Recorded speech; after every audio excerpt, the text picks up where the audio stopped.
So you've gone through this whole dashboard. I'm glad you're still with us. There's one last thing I want to show. This is one survey's worth of data.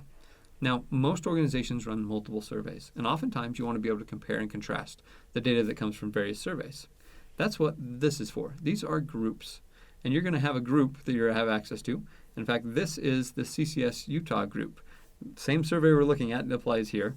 And we can see right this month they have 211 survey responses. You'll notice this dashboard feels very familiar. They also have filters, time filters, filter on everything else. I can see it all. The trends, everything looks very familiar here. Where you start getting different is when you come down. You'll see each individual survey here, and you're able to compare and contrast them. And I can say, hey, for my client-side kitchen, looks like we're at 4.1.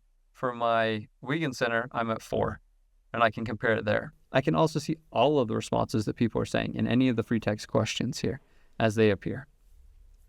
These group dashboards can be very helpful. They also can be a great place to add people that may want to have an overview of what's going on without necessarily wanting to get into the minutia of what's going on in individual surveys.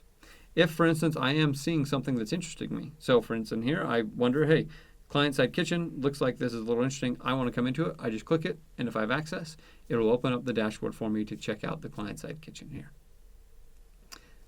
The system itself is pretty simple, but it's ever evolving and always changing. If you're curious or you would like some more hands-on support, please reach out. We do individual training for anyone that needs it, and we're happy to show you all of the bells and whistles that sometimes we forget about inside the system. The important thing, though, is that feedback loop as you think back to it.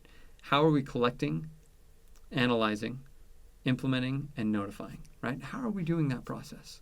And as we ask people, that very first step of asking, as we ask people, how are we helping them feel involved in whatever process it is to help them emerge from the vulnerability that they're currently feeling?